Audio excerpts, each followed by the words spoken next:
touch that dial.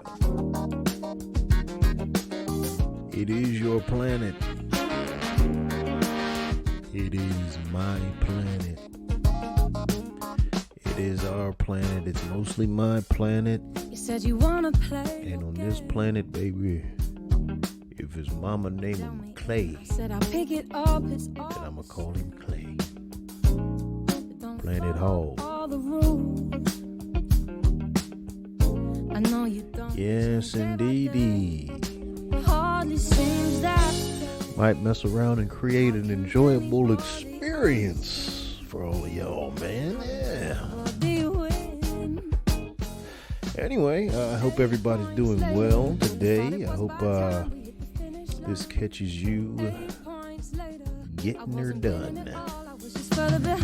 I would like to thank you all for tuning in. I'm doing well, of course, and well, you see the topic for today. You know, I had some internal strife with this one because I was trying to figure out where to put Mr. Barry Obama. He almost didn't make the cut, actually. Initially, I'd forgotten about him, and then it was just in the back of my mind, like you ever chew, like when you eat popcorn and you get that piece that gets stuck in your gum line, and how you can't help but pick at it with your tongue and your fingernails until you get it. That's what it was. I was like, there's somebody I'm forgetting. And there he was. But initially, I had moved him back to Iron Man and moved Cap. You will recognize Colin Kaepernick. I moved him up to Captain America because his nickname was Cap. So I said, how couldn't I? But then I said, we're a little deeper than that here on Planet Hog, man. We don't fall for the pump fake. And we don't jump the snap unless it's third and long. So then I decided, no. Mr. Obama was the president of the United States. He was at one time the face of America, and he is, of all of them, the oldest. He's where it all began. He's the first Avenger. So, why not? Then, of course, you'll recognize Mr. Kaepernick there. And I said, you know what? He is a better Iron Man, because what makes Iron Man Iron Man? Technology. And what made Colin Kaepernick? Colin Kaepernick? Well, you see the emblem there on his shoulder. And moving back, I'm sure you all recognize the demigod Bubba Wallace with his magical lasso, his magical noose. And bringing up the rear and turning green for the cameras. The unfunniest man on TV. You know what? That's tough. I am going to say the unfunniest, though. Not non-funny. He's not capable of being funny. There's nothing this man says that is funny. Trevor Noah. But he does like to channel that rage for the cameras. It's good TV. And then, of course, at the front, we couldn't mention her first because that's chivalrous and therefore sexist. Meghan Markle. Who, the more I think about it, sounds like Miss Marvel. Miss Marvel, Meghan Markle. It's close. It's close. In a perfect world, you would have seen whatever sap she's married to. I keep forgetting the guy's name. He's irrelevant. You would have seen his nuts in her glowing fist there, but we don't. It's a little low brow for Planet Hog. And, actually, that reminds me of this story where. Stop babbling, fool. Execute episode 66. Something weird just happened. Anyway, let's just get right into it. I'm not going to explain to you how everybody got their character name or anything like that. Sorry, I'm just going to jump right in. Today we are talking about these people who are of mixed ethnicity, mixed extraction, sometimes just abbreviated with mixed. We're talking about, in particular, though, because there's a lot of different flavors of this, But we're really talking about the black-white combination here because that seems to be the one that's gone the most awry. And, you know, I think a lot of people are afraid to have this conversation because they're afraid of giving credence to the people that said, see, mixing the races is bad. But, you know, a lot of the people who say that or think that, they don't talk with Southern accents. They talk with New York accents, with New Jersey accents, with Philadelphia accents. Does California have an accent? Oh, yeah, it's Spanish. Never mind. But the point is, you know, a lot of these things get kind of thrown upon Southerners. And rightfully so. I mean, at a time, yes, absolutely. But those ideas have emigrated throughout the United States. And I've said many times, I'll say again, in my experience, the most racist people I've come in contact with have been northern white liberal Democrats. Well, that's how they vote. So anyway, all of that aside, yeah, I think people are afraid to kind of talk about this issue because you're afraid of, or not you specifically, but I think the consensus, if they were honest, would say that they're afraid that they're giving voice and credence to the theory that the races must be kept apart. And that just doesn't, I don't understand why you'd be afraid of that. See, that's kind of why I can say the kind of things and be honest as far as the state of black people in America en masse, because, or en masse, I should say, because it's almost like the people who are afraid to bring it up are afraid to find out that black people are somehow genetically inferior. Well, in order for you to be afraid of that, you would have to believe that yourself. You would, and I'm not talking about in your public self. I'm talking about in the recesses of your mind. You believe it or you somewhat question it. Because otherwise you would approach it as nonsensical. Everything starts with self. And we build from self outward. So if you didn't believe that, you wouldn't be afraid to entertain the discussion because you don't believe that is a possible outcome. On the other hand, if you genuinely believe that's a possible outcome and you're afraid of hearing it publicly, well, you do everything you can to avoid that discussion. So, I don't know, just my thought process on that level. Now, diving on in, I think there is a problem, and I think the problem stems from these people are overwhelmingly told, and I would be willing to bet each and every one of them, as a matter of fact, were told at some point in their life, you are black. Exclusively, you are black. Now, historically, this did have a purpose. Right? Historically, we can get into, the 3/8 rule. We can get into all of the things that were part of our not so proud part of history, where it was more about survival. So obviously, black people were not going to turn down an ally in those times. Now, those people, ironically enough, ended up being more foe than friend. At least the famous ones. But it was about security in numbers. It was also about, that was a time where, white people said, look, we're keeping this shit here pure. So they were pretty much forced without, nobody came to them and said, who do you want to identify as? And I think we never revisited it after that. But we should, because the number of biracial children in the world has exploded over the last 20 years or so. So with that should come new discussions, new challenges, and we should be honest about it. And the honesty, in my opinion, is telling these kids, you are black and you are white. You are not a black person, just like you're not a white person.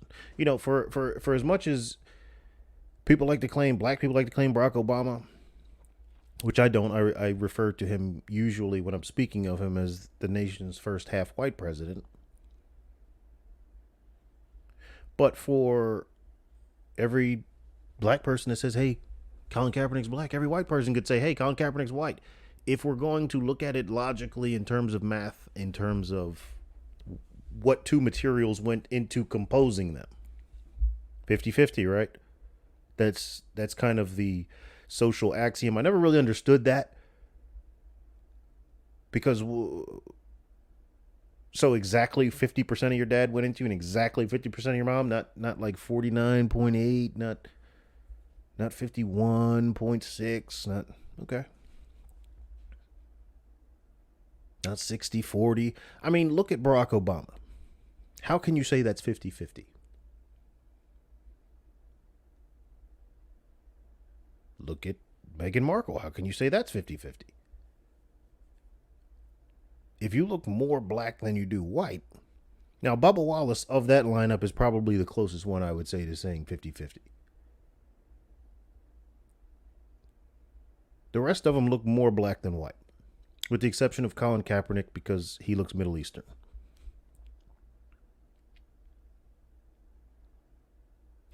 So I never understood that in it as it exists now. And I think it's also time we move past the doctrine of the 1800s, the early 1900s. I think it's time we tell these people that you are your own category of person. You know, much like how the anthropologists and the people who study human ancestry explain all of these races that are not part of the racial primary color spectrum.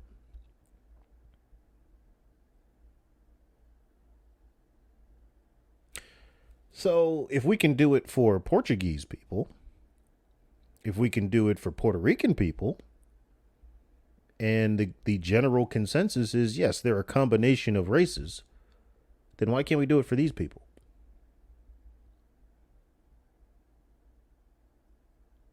I think you're doing a lot of damage to these people by forcing them to be black. This is actually a unique thing in that, a lot like all of the other Democrat initiatives, it's unique in that, to quote Thomas Sowell, it has the distinguishment of hurting all parties involved. And most Democrat ideas do. They hurt every fucking body. How does it hurt white people? Well, let's talk about Iron Man. Let's talk about how you can adopt this person who's half of your extraction. You can spend your entire life treating this person like one of your own, and that involves probably some compensation, probably some favoritism, just to generate the idea in the child's mind, in young Kaepernick's mind, that he's part of the family. So you put all that effort in, you put all of that money in, you put all of your best knowledge, the best of you put in him, only to have him turn around and say white people are racist, white people ain't shit, when you know, as the person who raised him, that's not his experience. I mean, that's really got to be embarrassing. Like, nobody ever talks about the white parent of these people and how they feel about this horse shit. Now, I'm sure publicly they'll say the right things, of course. But at Thanksgiving dinner, after Thanksgiving dinner, when Bubba's helping mom in the kitchen,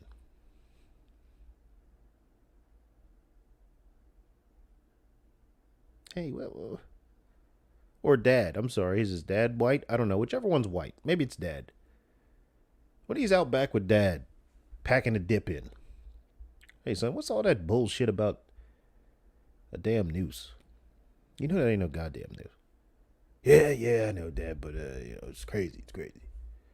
Like, what is that conversation like? How does it hurt black people? Well, that's quite obvious. That's quite obvious. Because you have these people speaking from an experience they really don't know a whole lot about. They know a little bit. But, and when I say speaking from an experience, I'm not talking about, the racism. Because that's immediately where they go. When they want to try to relate to black people, they talk about racism. Why? Because they have nothing else in common with us.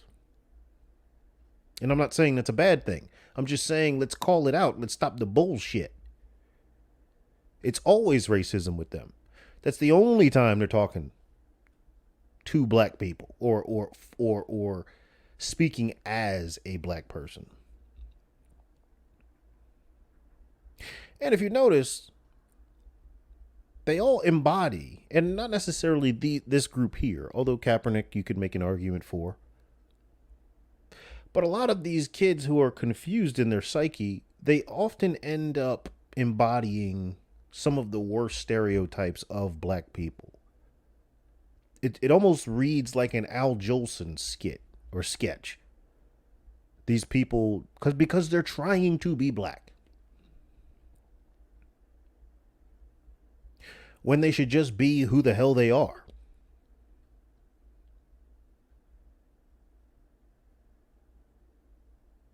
So, that conversation, why doesn't that happen? Yeah, I understand the most obvious answer is because you can't talk about anything about race, and the majority of the people on this earth can't even weigh in about this subject, even though they contributed half of the party goods. Yeah. But we don't ever talk about the damage. And I'm not a psychologist. I'm not a psychiatrist. I do not pretend to be. But I would love to see a study on this, because you can't tell me that these people aren't dealing with some kind of identity issue on a macro level, because they never quite fit in with one of the, you either grew up around black people or you grew up around white folks. And either way, they don't really fit in. Well, the good news should be that, hey, you have your own group now. That you guys can just be y'all. And realistically, these people should be the ultimate bridge makers between blacks and whites. These people should be the diplomats. These people should be the people standing in the gap.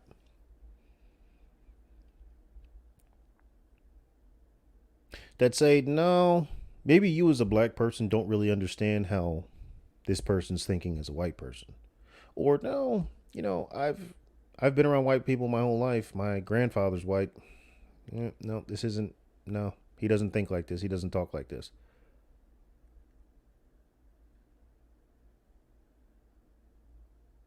But instead, what we get are these people seemingly jettisoning half of their heritage in order to curry favor with the other half, which is usually black. It's almost exclusively black, as a matter of fact. Now, maybe at a different era in time, people said they were white, sure. But I'm talking about the here and now. Here and now.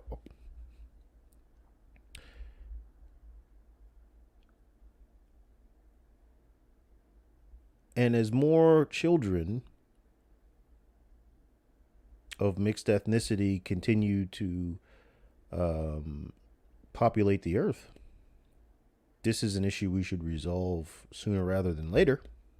because I'm tired of seeing these people with their identity crises all over the TV. That's all you see. Jussie Smollett. Every time. It seems like every time, number one, there's like an activist that they want to put out there. They're a biracial person, which I don't understand.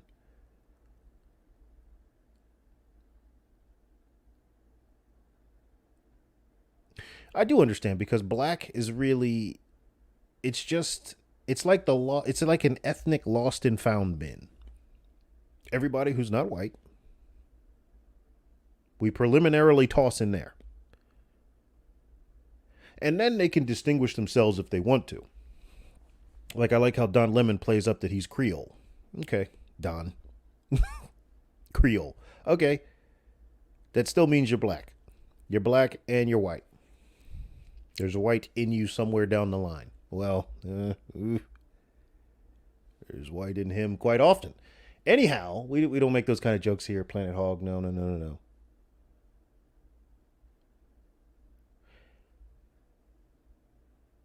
There is something to be said for, and I'm not excusing these people, because you make your own choices. You're an adult. I'm not trying to portray them as victims. What I am trying to portray them as are people who are in a very complex situation, the likes of which we really have not had to encounter on a major societal level like this ever.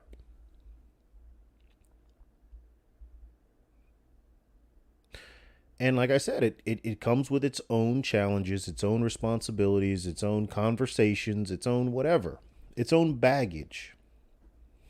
But it does not get discussed. The sooner we tell these people you are not black, the better we will all be.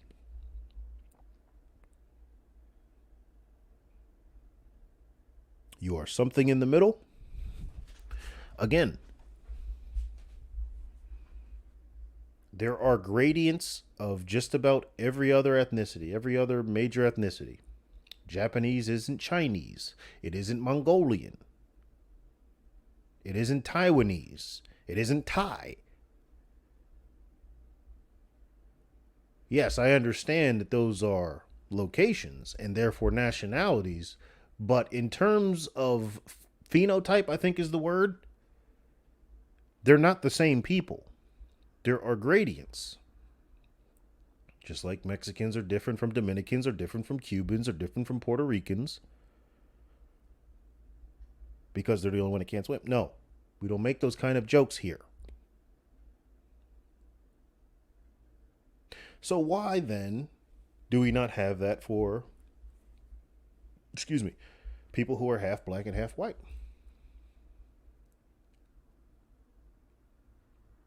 Because each one of those groups is a combination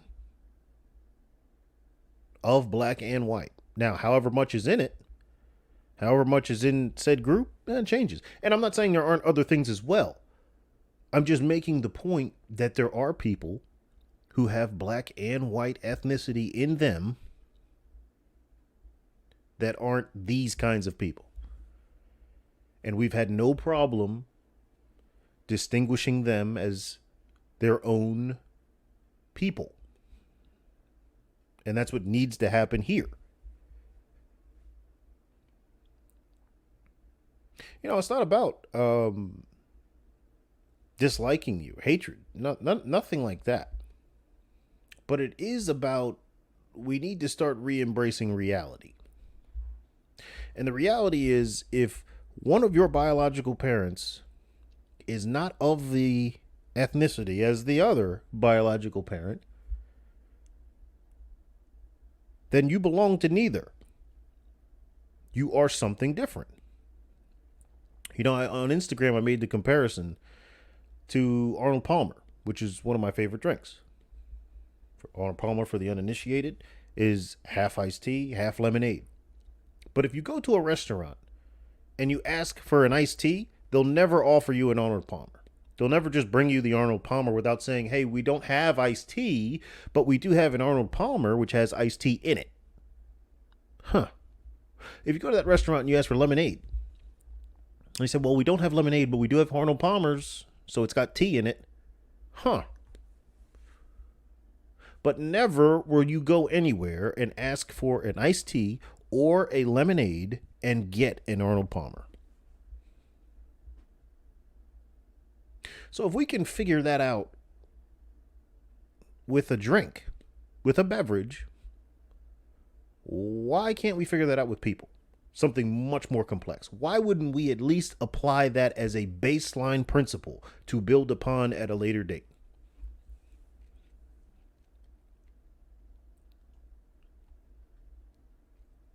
Meanwhile, you got kids growing up that don't look black, but they're putting on an act because they're trying to fit in.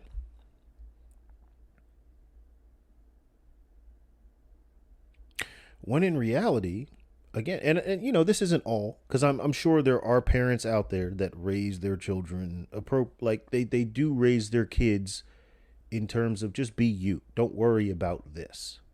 And I understand that's easier said than done.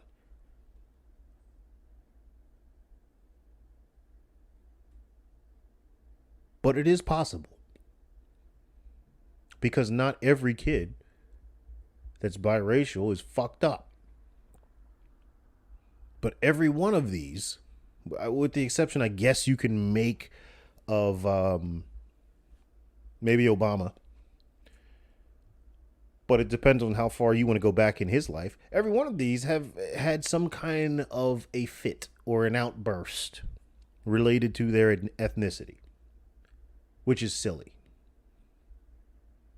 The irony to me is, so you got all of these people who believe like white supremacy is this all-encompassing thing that holds and oppresses everybody else, right?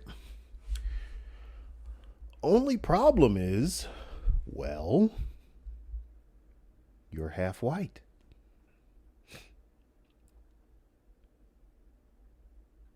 So by your own logic, you think you're superior to people like me. Maybe that's why they're always talking for regular black people. Because they understand half of them is superior. Maybe that's why I put you all in superhero attire, because you think you're all demigods, because white supremacy, right? If you have white in you, then I guess that makes them demigods. Just a tragic case in human psychology, folks, that until we address it, the problem will get worse. And like I said, it's got the unique and dubious honor of being something that just everybody loses from. Whether you're a parent that has raised a child that no longer wants to associate with you,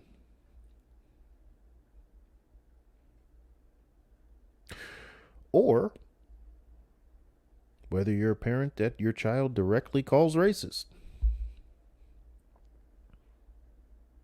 or if you're the community that child is supposed to represent, but all they really end up doing is putting their foot in their mouth, invigorating old stereotypes and making everybody's life a whole hell of a lot worse. Anyway, ladies and gentlemen, that will conclude today's festivities and the episode that will. Until the next time, I appreciate you all tuning in, and